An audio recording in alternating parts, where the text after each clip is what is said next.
जैसे तेरे पास ग्राहक तो आ रहे हैं, जिस दिन मैं चली गई ग्राहक भी नहीं आएंगे।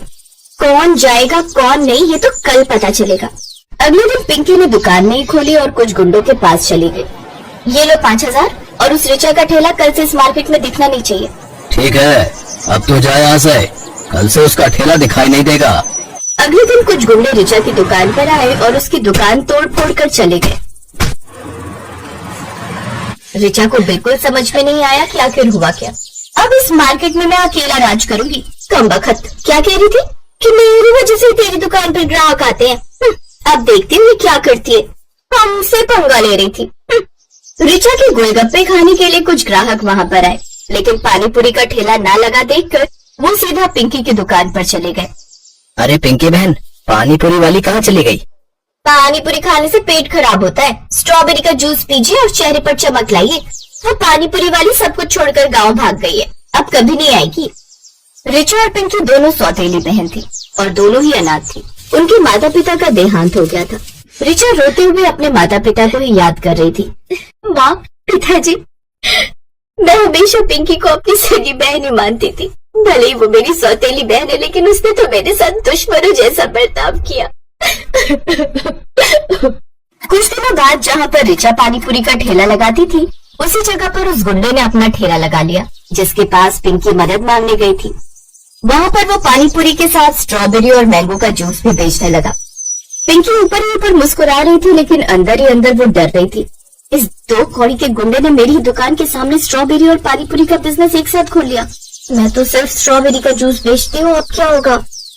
जो लोग पानीपुरी खाने के शौकीन थे वो अब इस गुंडे की दुकान पर जाने लगे, और जब उन्हें जूस पीना होता तो पानीपुरी खाने के बाद उसी की दुकान पर जूस भी पी लेते थे।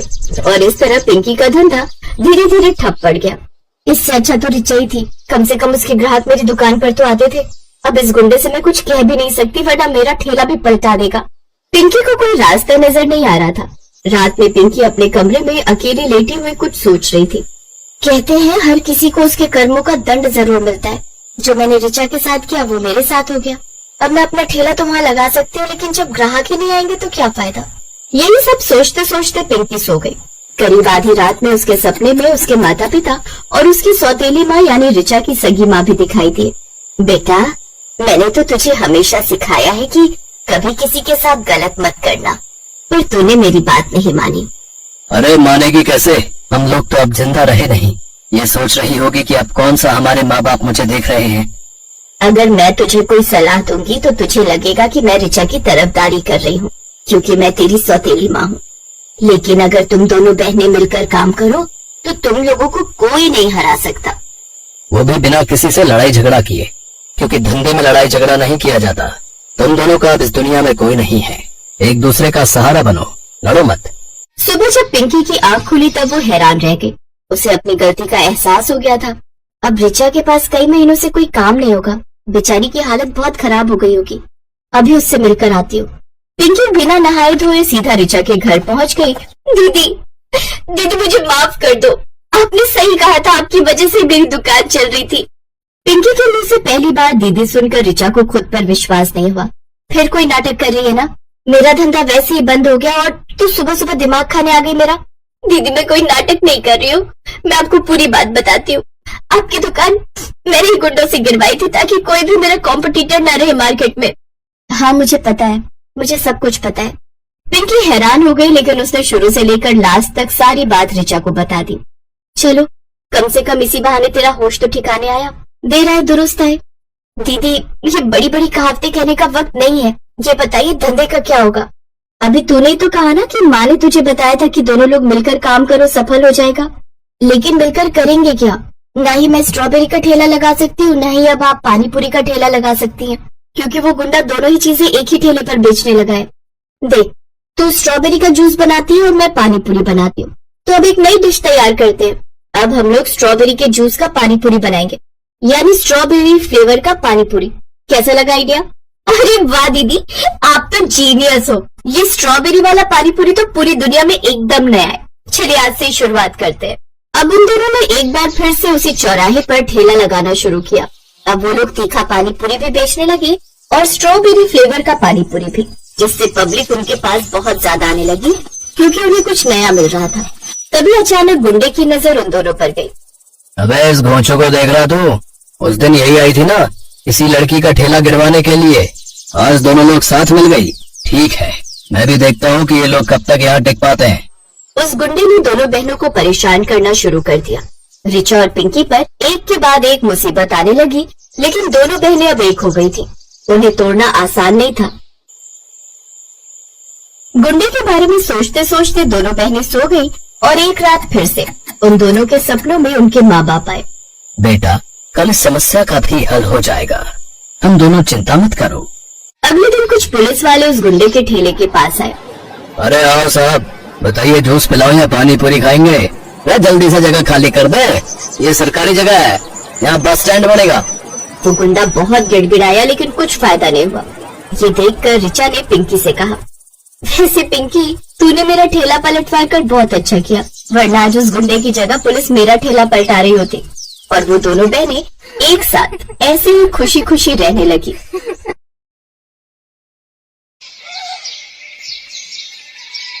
मनोहर पानीपुरी का ठेला चलाता था।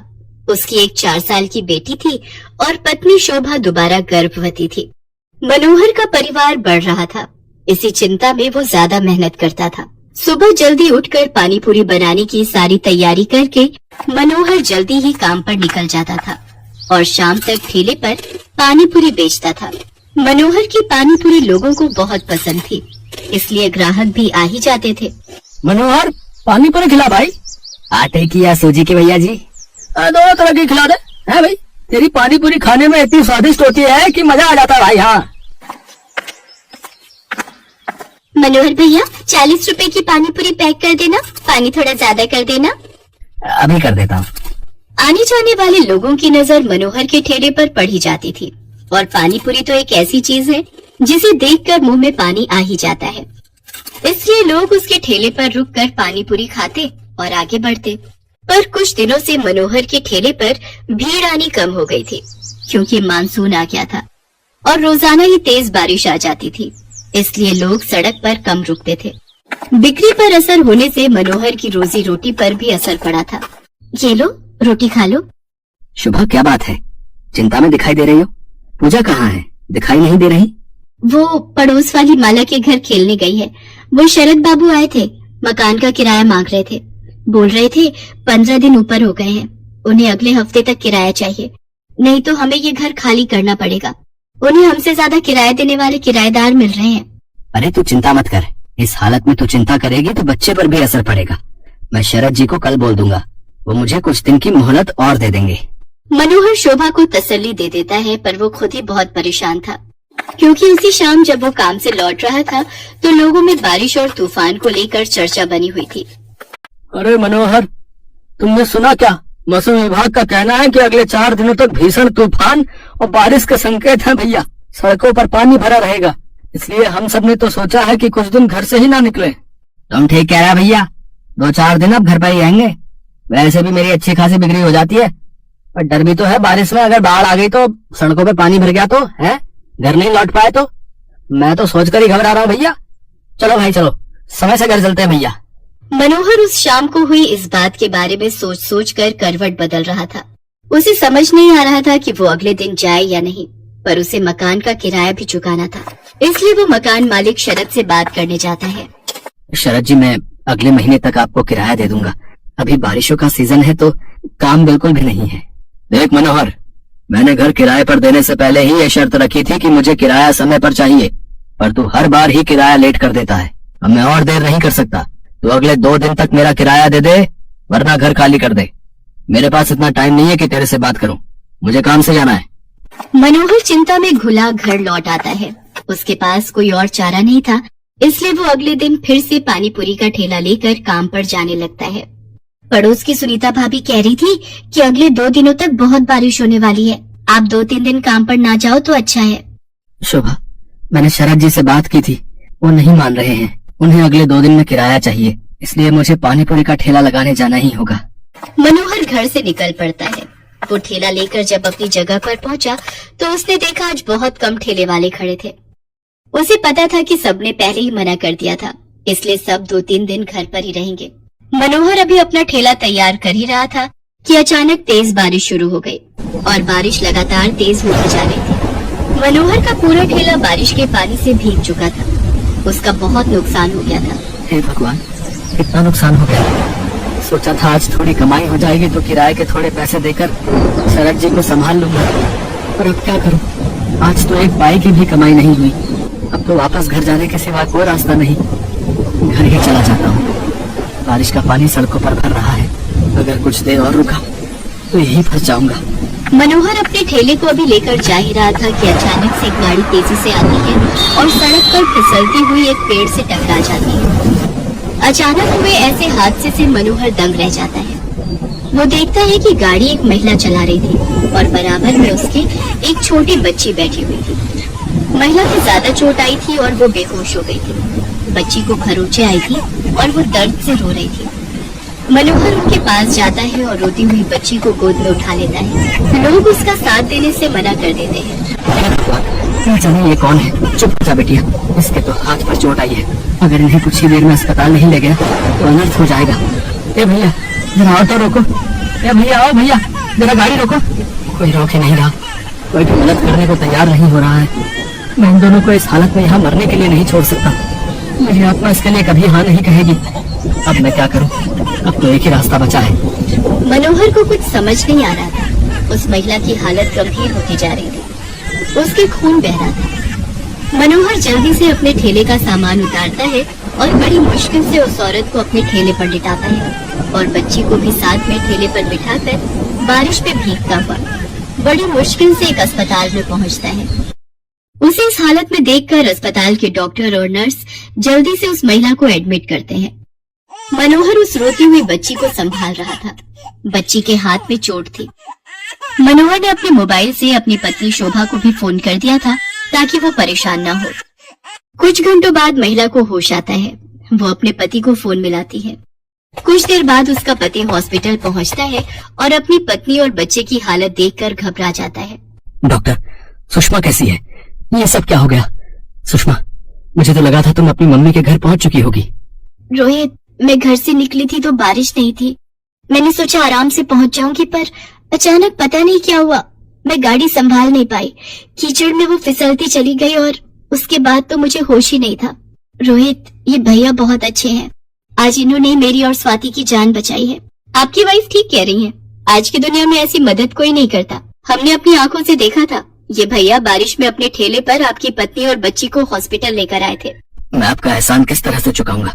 आपने जो मेरे लिए किया है, उस एहसान के बदले में आपके लिए कुछ भी कर सकूं तो मेरे लिए बहुत बड़ी बात होगी। बाबूजी, ये तो मेरा धर्म है। अगर मुसीबत में पड़े लोगों की जिसने सहायता नहीं की तो वो इंसान ही क्या। रोहित को पता चलता है कि मनोहर पानीपुरी का ठेला चलाता है। वो देखता है कि मनोहर बहुत गरीब और मजबूर है, जो अकेले ही बड़ी मुश्किल से अपना परिवार चला रहा है। मनोहर भैया, अब आपको चिंता करने की कोई जरूरत नहीं है। आपका मकान का किराया भी भर जाएगा और आपके परिवार की परेशानियां भी दूर हो जाएंगी। आपकी अपनी पानीपुरी और चाट की दुकान होगी, जिसको खुलवाना मेरी जिम्मेदारी है। रोहित की बातें सुनकर मनोहर के चेहरे पर खुशी झलक आती है। कुछ ही दिनों में रोहित मनोहर को पानीपुरी और चाट की एक बड़ी और अच्छी दुकान खुलवा देता है। मनोहर को उसकी अच्छाई का फल